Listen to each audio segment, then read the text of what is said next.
Guys, we got a car digital Devo this week. So welcome to my humble little abode of a car. It's kind of dirty right now, but this is the inside of my Toyota Corolla. We're gonna do James 1 sections 9 through 12 today. We're working our way slowly through the book of James and did a car devotional. It's like riding in the shotgun with Insu. So here we go. It says, "Let the lowly brother boasts in exaltation, and the rich in his humiliation, because like a flower in the grass he will pass away. For the sun rises with its scorching heat and withers the grass. Its flower falls and its beauty perishes. So also will the rich man fade in the midst of his pursuits." So, this kind of sounds familiar from Ecclesiastes. We talked about just a few weeks ago how everything is vanity, everything withers, nothing is permanent. My question to you today is, what are you proud of? Maybe not like in a good sense, but in like a bad sense. What are you extremely proud of? The thing that you take security in more than anything else. For this person right here, it's in his riches. It doesn't mean it's bad to be rich. It doesn't mean it's bad to have material things. But obviously this person wants to boast in it, and he's pursuing that over all other things. I think something that I can be proud of is definitely my performance, my accomplishments. And while I'm not like super successful or anything like that, I just remember in ministry, like if I would ever have a good sermon or a good program or a good camp, I would use that to define who I am. And I would use how people would just kind of praise me or say what a good job you're doing, a good pastor you're being. I would use that to really define me, and I got proud of that, proud of the fact that, okay, like I'm doing a A+ job, or this percentage of people approve of me, right?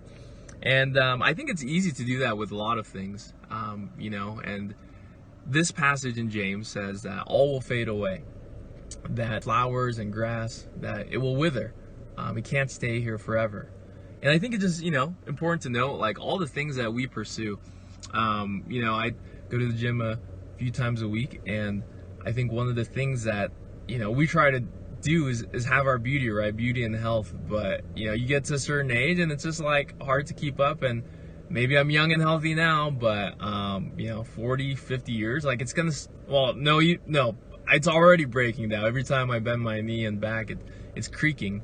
And so, while that's not bad, like it's not good to have beauty as the ultimate pursuit, or success, or security, or comfort, or fame, or how many followers you have on Instagram, or how successful of a college you're going to get into. All these things are going to fade away. So I want to ask you, what are the things that you're pursuing today that's going to wither? And do you realize that it's going to be not permanent, but temporary? And I think it's interesting that it says, let the lowly brother exalt in his humiliation. So James, writing in the times where people were being persecuted, these Christians didn't have a lot of money. A lot of them were being martyred. So how do you exalt in that? How do you take a joy and refuge in that?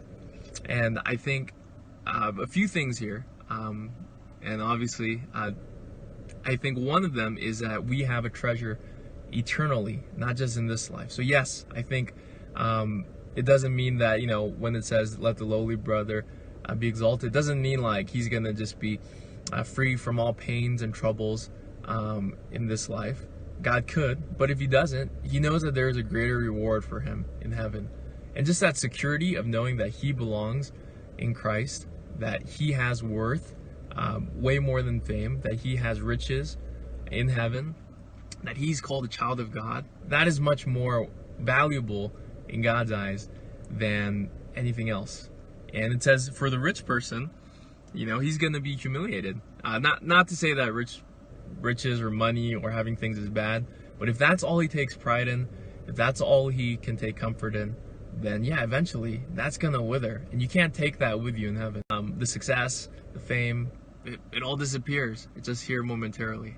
And so I really like this passage because it's good to know and helpful to just be reminded that God's standards are so much different than mine. He doesn't look at the success we have, or the fame, or the wealth, or the beauty, all that we have. And that's it for today's Digital Devo. Hope you tune in next time. Add some subscribers, and I hope you have a good day. Thanks.